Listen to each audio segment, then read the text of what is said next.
was the 4th of July. I was at a barbecue with my family, and I was sitting by the pool, was feeling really out of it. I think I was in AFib at that time, but I didn't know what was going on. I just thought I was lethargic, so just getting some sun, and they said I was making some weird noises, wasn't breathing, and then I guess I died for a little while. EMTs came really quick, gave me a bunch of drugs, shocked me 7 or 8 times. And then they took me to M Health Fairview. I guess on the way they called Dr. Yannopoulos. And he drove from his own barbecue and came to save me. ECMO 3, this is ECMO 1. We have a patient. ECMO 1, ECMO 3, copy. We are en route right now. Code 3 to you. Cardiac arrest is the most time-sensitive critical emergency in medicine that exists. Because not only the heart is not getting blood, but the brain does not get blood. If somebody receives CPR for more than 30 minutes, they have less than 5% chance to survive. And if the CPR goes further than 40 minutes, it's 0. After the amount of shocks that I get, usually they just call it off and you're kind of just done there. But they're able to get my heart back working somehow with the ECMO. And I don't think any other technology would have helped me at that point. ECMO means extracorporeal membrane oxygenation. It takes the blood out of the body, puts it through an oxygenator, and then pumps it back in with pressure so it can perfuse the organs with oxygenated blood, which is the primary role of the heart and the lungs. Putting this all together is enormous amount of science, enormous amount of technology, and it is available at the University of Minnesota.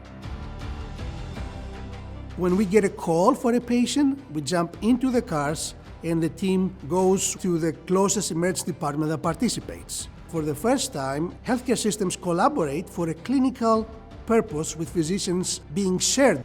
So we have physicians from Health Partners, from North Memorial, from Southwell, from Fairview, from University of Minnesota physicians, and we train them, and they're part of a team that can work in all these hospitals because they realize that very time-sensitive emergency can only be solved by collaboration.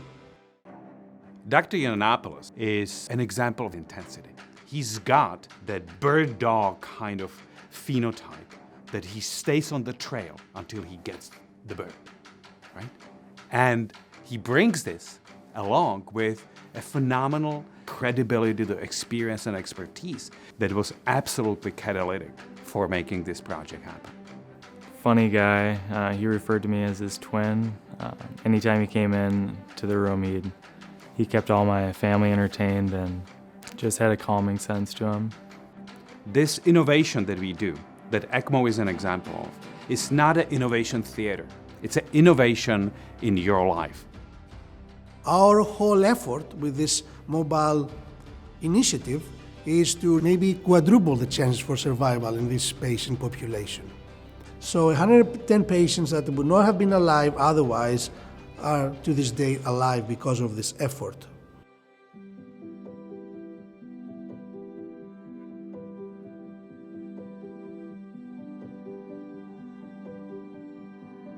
Our project really began with the motto that the quality of your healthcare should not be dependent on where you live. And so the intent from the very beginning was to cover the entire state of Minnesota, and the truck is our window to that. Our goal, and the reason the truck is so important, is because time is absolutely critical for these people. And if we shorten that time with something like a truck where we can bring the resources closer to the patient, we can save more lives. To think about the impacts on family, you know you've done everything that could be done in medical science to save that person that's in front of you. Very few things in the world of medicine that compare. Yeah, leaving the clinic now. I'll see you soon.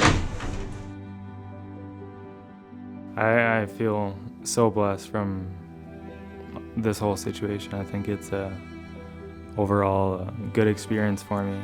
I think my life's a lot better now. Kind of how I look at stuff, how I treat others, how I just kind of view every day a little different. I have a pretty solid faith that I'm here for more of a bigger reason, and just very blessed.